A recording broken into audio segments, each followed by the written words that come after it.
The following was recorded in front of a live studio audience at the Studio 21 Podcast Café. This is the United Podcast Network. Welcome to Spouses Talking Houses with husband and wife real estate team Jennifer and Brian Frost. Everything you want to know about buying, selling, investing, and owning property. So let's get real about real estate. Welcome back to Spouses Talking Houses. I'm Jennifer. I'm Brian.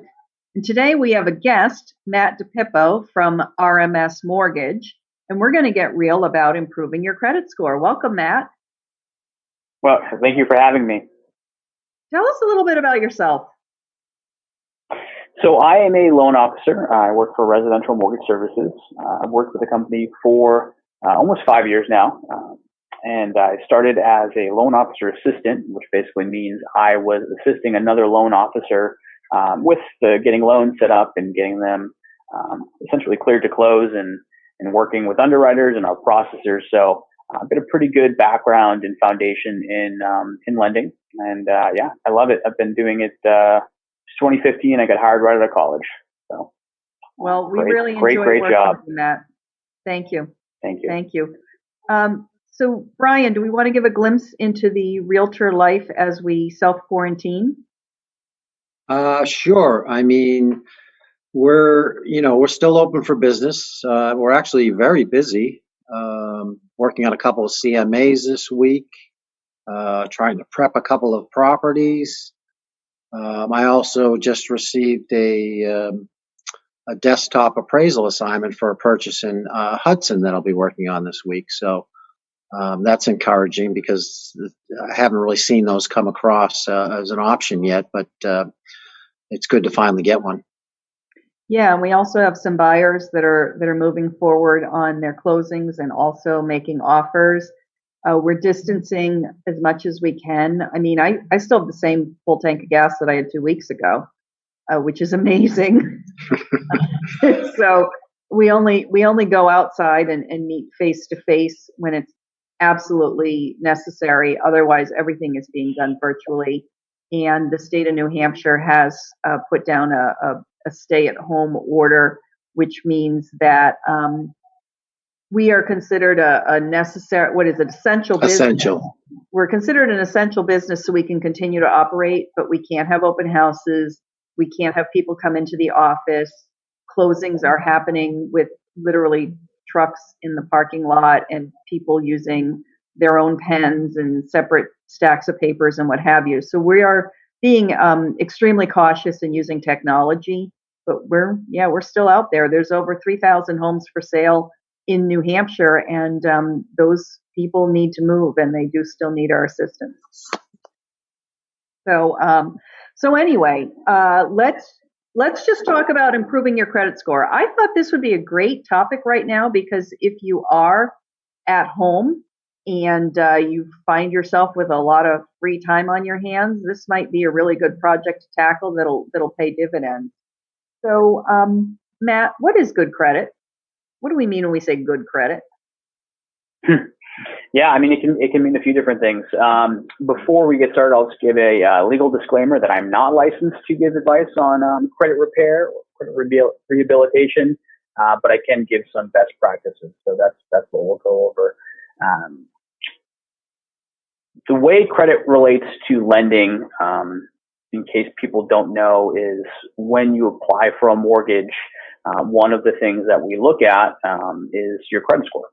And so your credit score can determine the interest rate. It's has a direct impact on where you fall in terms of risk, which will eventually trickle down to what your interest rate will be. So typically you see over 720, 700 FICO scores have more attractive rates than if you're below 700. If you're in the 680, 640, 620 range, we do offer loan programs where we can lend down to a 580 FICO score.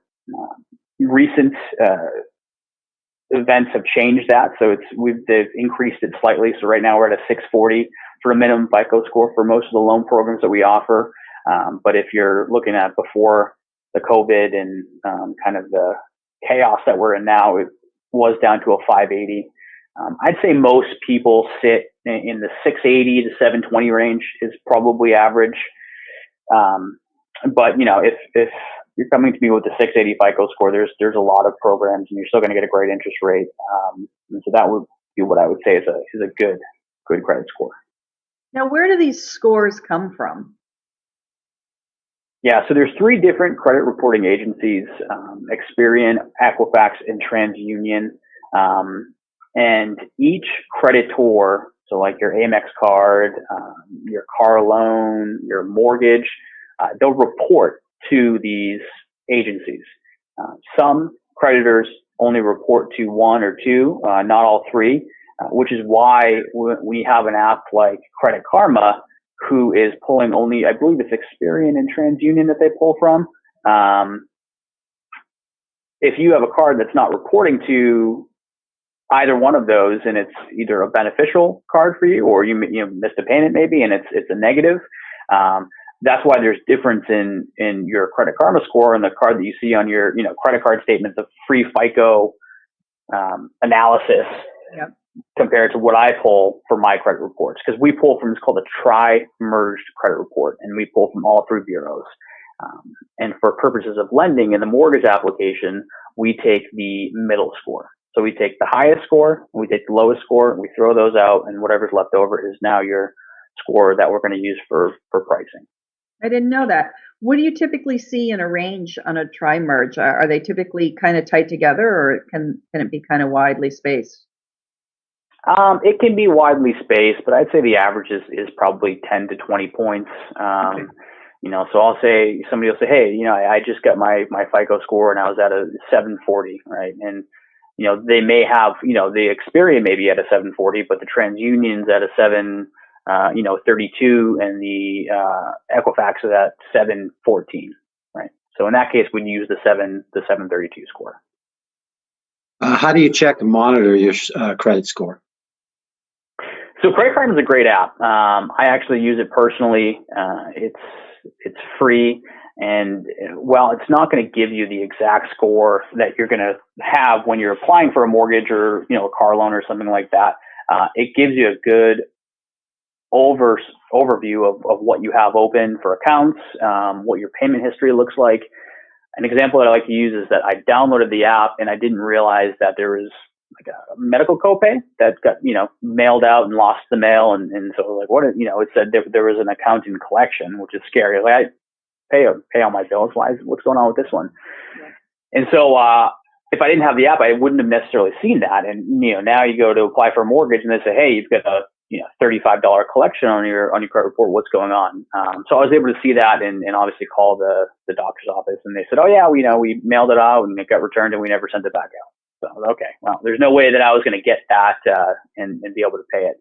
But, that's a great app. You're able to get 1 free credit report a year. I believe the website is myannualcreditreport.com or myfreecreditreport.com. And that is going to be from all 3 bureaus. It's free. Like I said, annually, you're able to get that. So I recommend people do that at least once a year, just to check on what's going on with their accounts, what they have open, is everything reporting correctly? Because there are some instances where an account might not be reporting correctly, or you thought it was closed, but it's not closed, or you thought it was open and they closed it on you. So there's a lot that can go on behind the scenes. And you talked a little bit about how the credit score affects interest rates in mortgage programs. Back when I first started in the mid 80s, there was just one interest rate for everybody. So if somebody is looking to improve their credit score in order to qualify for a better rate, what type of a jump do they see the best bang for their buck? I mean, moving at 10 points is probably not going to change much, right? I mean, it could, if you're on the cusp of, if you're at a, let's say a 678, and it's going to take a couple of points to get you above that 680, you will see a difference in interest rate between those two. And that might be the difference between paying down a credit card by a few $100s, that it can make a difference eighth of a point or a quarter of a point in interest rate. So it can be significant, but it's really a case by case basis. So it would never hurt to work on your credit score. It never hurts. Absolutely. Yeah. What if my credit score is better or worse than my spouse? How does that affect the mortgage, either the application or granting up? Yeah, that's a great question. So when there's multiple applicants on the mortgage application, it's the lowest of those middle scores. So your middle score versus Jennifer's middle score, we're going to take the lower of the two. And so that's a fairly common misconception where they say, hey, my credit score is X, but my mom, dad, aunt, or uncle, they've got great credit. Can they go in the application? Sure, they can go in the application, but we're still going to be taking the lower of those scores. Okay. Great question. So what are some myths about the credit score and what you can do to affect it? For example, people will say to me, hey, we're going to buy a house, but right now we're just working on paying all our cards off. Yeah, probably that. I mean, closing credit accounts is a big one. In my experience, that doesn't necessarily help improve somebody's score. I recommend what people do is before they start taking a bunch of money and paying things down and paying things off and closing accounts, to come to me or, to go to a loan officer or a bank and sit down with somebody and go over your credit report. I have a tool that's offered through our credit report service where I can actually run it through a program that analyzes the credit report, and it'll come back with steps to take, which will potentially increase the scores. And it's really an exact science. An example would be if you've got a few credit cards, it'll say pay down the Capital One credit card that you opened up in November of 2017 to $102. And then, it said that could potentially increase your score by 14 points or something like that. And so by doing that, you're getting the most bang for your buck, right? So you can go out and pay all your credit cards, but that might cost you $5,000 when in reality, we could have accomplished what we needed for a point improvement with you only paying down a credit card by $1,000 or something like that. So I'll have a lot of people who think that they're doing a good job. I say, hey, we paid everything down, close all of our accounts, and when in reality, that probably wasn't the best way to approach it. Well, we definitely have more questions for you, but before we get to that, I'd like to check in with Brian Frost for How's the Market as of April 2nd, 2020. This is sponsored by Real Value Appraisal. What little nuggets of wisdom do you have for us, Brian?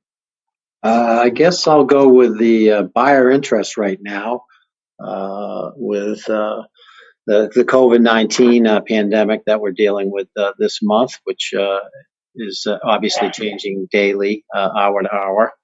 But let's see, on March 9th, 78% of the members, so this is, let's see, are these the realty members you gave me? National Association of Realtors. I'm sorry, okay, it's the National Association of Realtors. As of March 9th, 78% of the members cited that there was no change in buyer interest due to the COVID-19 crisis. However, on March 16th, this declined to 45%. In areas where that presumed to confirm cases of COVID-19, this share is 41%. Among all residential members, 48% of the members cited there was a decrease in buyers. And we've seen it locally that many homes have been taken off the market, and buyers have, put off their search right now. Yeah, we're seeing postponement on some parts of buyers, and we're seeing some hesitancy about job security and whether they feel confident taking out a 30-year loan right now on the one hand. And then on the other hand, we also see buyers who are like, we've been competing for houses in multiple offer situations for months. And if there are less buyers out there to compete against, then we're going to seize the day. So it can go both ways. Yeah, I'm surprised at how many people are reporting that they're still getting multiple offers on properties.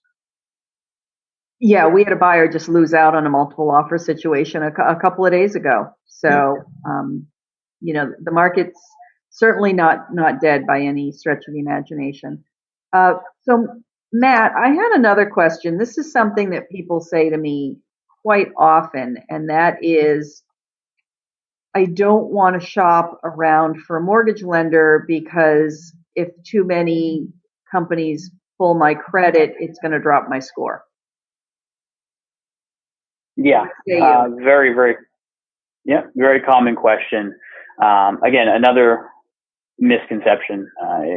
In my experience, if you're shopping around for a lender within a certain period of time, usually a couple of weeks, month, and you're going and getting, they're pulling your credit and you're getting different quotes and estimates from them, there isn't a huge impact on credit.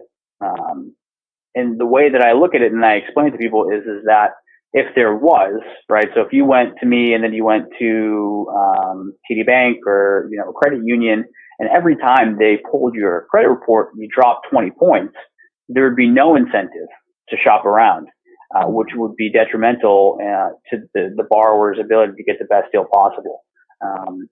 So the legislators and the government and, the people who are making the rules want people to go out and shop and, want the consumer to get the best deal possible. So they want to promote talking to different lenders and getting different opinions. And so that's the way I'll explain it to somebody. Say it wouldn't make any sense if you were punished for trying to shop around. Now the flip side of that is if you're, if you bought a car last week, you opened a credit card up yesterday, you bought a new phone, and now you're coming to me to do a credit check. That is a different type of credit pull, right? So you've got a car dealership where you're opening new credit. You've got a credit card company. It's a different type of creditor than a bank would be, or a lender. That is typically where I'll see a negative impact, is when you're getting multiple hard inquiries from different types of creditors. And that makes sense. I have no idea how the algorithms work, but certainly you're probably only going to take out one mortgage, whereas you could potentially go and rack up a lot of new debt by getting a store credit card at five different stores. I always say no, by the way, when I'm at checkout and they want me to open another credit card, mostly because I don't like to open my mail and I could very easily forget about a small balance like that and end up in trouble. So, what about, disputing information that is inaccurate on a report? Yeah. So another great topic of conversation is the disputes. And so potentially another misconception, when somebody comes to me and they have accounts in dispute, I am typically not able to close a loan or put them in a loan program with open disputes. And a lot of times the investors and guideline makers will ask or require that account is removed from dispute, which can be detrimental, because when an account is in dispute, it's not reporting. And by not reporting, if an account's typically in dispute because there's some negative activity on it, whether it's they don't agree with the balance or they don't agree that they had a late payment or something like that. And because of that, it's the negative information isn't being reported to the credit bureau. So it's not being taken into account. And when you remove it from the dispute, that is when it then gets reported, which some cases you can see a pretty significant hit to the credit by taking it out of dispute. So that's just, I'm not saying don't put accounts in dispute, because I'm sure there's a reason and a place for it. Just be aware of the potential ramifications of doing that if you're going to be looking at applying for a mortgage in the near future. So what types of things do you see as far as disputed issues? Is that collections or medical bills or something, was paid but it was reported as unpaid, or is it just a bunch of different stuff? Yeah, all of the above. And when you're looking at somebody's credit report, you're essentially looking at a snapshot into their life. And so everybody's situation is different. There's some people who went through a rough patch. They didn't have a job, or they were out of a job and they couldn't afford to pay certain things. And they had to pick and prioritize what they paid. Because credit can go back as far as 15, 20 years. If you've got an open, there's some people who opened an Amex card back in 1994, and I can see that if it's still open and reporting, and you open it, that's great. So that also works for things that were, if you had a student loan from 10 years ago that, you just got out of school and you weren't making a ton of money and you couldn't necessarily make those payments each month, it's going to stay on there as there was missed payments at some point in time. They'll be dated so we can see that they're, 10 years ago. But as far as the disputes go, it can be anything. A lot of times it's phone bills. Somebody's going through a divorce and they didn't think that was theirs, that they'll put in dispute if they, say that, hey, I sent the payment in, but they never marked it off. So I don't think you really need a high bar of evidence to put an account in dispute, which means that you can theoretically do it for any account that you have, depending on what you feel has been a violation of your credit. So it can really run the gamut. How long would a dispute or detrimental information on your report remain on your report? Yeah. So the specific, again, it's I'll have to fact check myself, but I believe it's 7 years. More than the negative event will either come off or no longer be a major factor in, like a mortgage, for example, it's looked at differently, obviously is, when you're submitting a mortgage application versus just kind of overall general credit score. But I believe the 7-year mark is typically when things start to fall off and you can kind of see, if it was a late payment or account that was closed or a collection, you'll see that kind of go away and be minimized as a risk factor. Okay. So if somebody does have a major credit event, there was a divorce, they've got medical debt, foreclosure, short sale, bankruptcy, are there guidelines that are specific to those issues as far as the mortgage goes, or is it just you take the hit on your credit report and it is what it is? Yeah, no. So there are specific guidelines, and they differ from loan program to loan program, right? So FHA is going to have a different rule for bankruptcies than a conventional loan would. And so that's why it's important is if you have an event like that, is to talk to somebody who, does it for, like me, talk to somebody like me who does it as their career and deals with it all day, every day.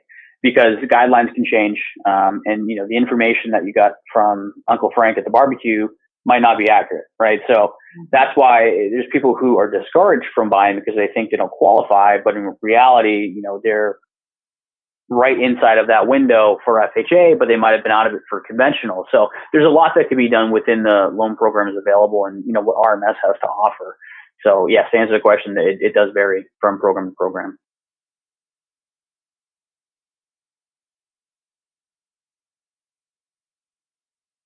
So what should people know, Matt, about credit counseling and debt consolidation services?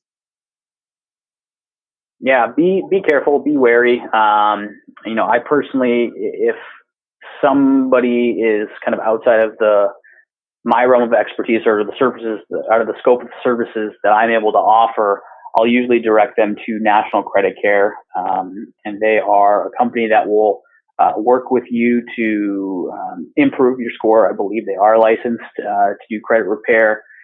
And there is a fee to do that, but I believe you can get a free consultation, right? So if somebody's below a 580 and I don't see a way where we can rescore them to above that, or it's kind of out of the realm of possibility depending on their financial situation, I would recommend that they give them a call, because it's always better to go into a situation educated than blindly saying, well, I'm just going to make my payments on time and hopefully in 6 months from now I can do a new credit repo and it'll be better.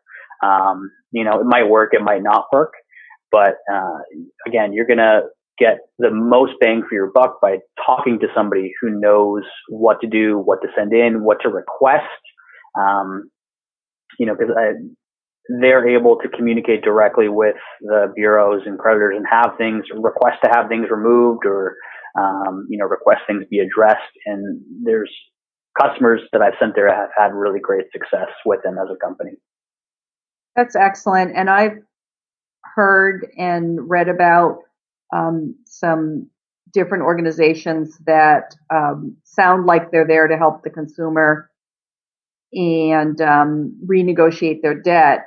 And what they do is they consolidate everything. The consumer sends in one monthly payment, and then that company allocates them to the different creditors. However, they may have negotiated a lower payment or a different payment schedule with those creditors, but when the creditors go to report to your credit report, they're saying it's not paid as agreed because they're not paying the minimums, and that is really more detrimental to your credit than than not. So you may think that you're doing the right thing, but if you don't understand all of the ramifications, a term I've heard thrown around over the years is it looks like an open bankruptcy. They've got a bunch of accounts that they are playing catch up on, and they're not current on their payments.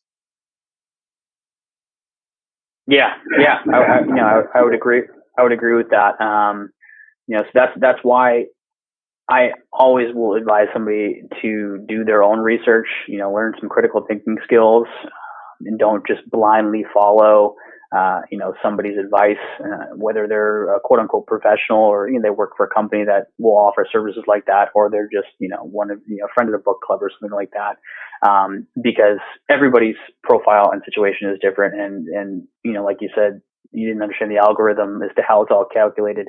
Nobody really does. It's not a publicly published algorithm. So, you can't go say, well, if you keep your credit cards at this amount and you've got, this amount of credit accounts open, your score is going to be this. So it's a sensitive score, a sensitive profile that is constantly changing. Go ahead. Oh, as a prospective buyer, when should I reach out to you? Right now. Okay. It's never too early to reach out, because not only, am I here to find the right mortgage program and, get you the best setup and to meet all the goals that you want to have in your, new house or mortgage, I can also help with the planning. So if you aren't currently in a position to buy right now, I can give you kind of the game plan and lay out where I think you should be in 6 months, a year, or 2 years from now. And again, that's going to take a lot of guesswork away for the consumer, where say, hey, well, I think I should have this much saved up, and I think my score should be this. When I find that most people overestimate what they're going to need for requirements and underestimate their, buying power or the point at which they are able to purchase a home. A lot of times people will come to me and they think that they're not ready to buy right now, but when in reality, there are loan programs that would work for them. So it's always a good conversation for me to have when I can surprise somebody with, hey, you can buy today. So. Yeah. And I think it's really interesting, the thing about the two credit scores of co-borrowers, that the lowest one is going to prevail, because most of us would think, hey, maybe I don't have great credit, but my spouse or my partner does. And so we should be able to get a good loan because they have a good credit score. Their credit score isn't going to count at all. So if one of you's got bruised credit, it really makes sense to be working on that because it'll help both of you. Correct. So I really hope that you enjoyed talking with us. We enjoy learning about this, and I love to have you meet with people and talk with people over the phone to give them specific recommendations for their circumstances. It was great to hear you say that sometimes it's not the right thing to go ahead and pay a credit card completely off.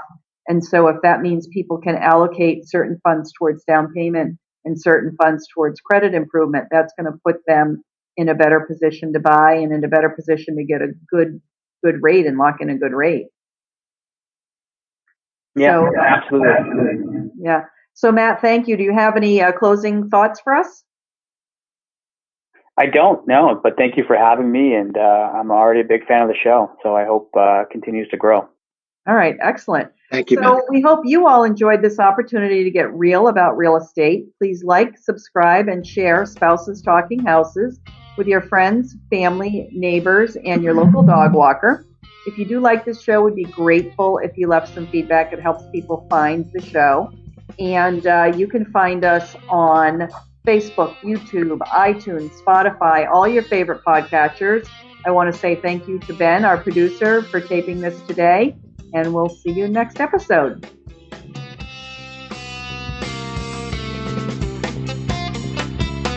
Music courtesy of the Eric Lindbergh Trio. Please visit his website at www.ericlindberghworld.com. Jennifer and Brian are licensed to practice real estate in New Hampshire and Massachusetts. Brian is also a certified general appraiser in New Hampshire. They are not lawyers, accountants, home inspectors, or therapists. Real estate customs and rules may be different in your area. Each Keller Williams Realty office is independently owned and operated. The Realtor name is trademarked to members of the National Association of Realtors. If you are currently under contract with a real estate agent, this is not intended as a solicitation. Views expressed on this podcast by Jennifer may not be shared by Brian and vice versa, nor are they necessarily the views of Keller Williams Realty. The views and opinions expressed by the hosts, guests, or callers of this program do not necessarily reflect the opinions of the Studio 21, Podcast Café, the United Podcast Network, its partners, or affiliates.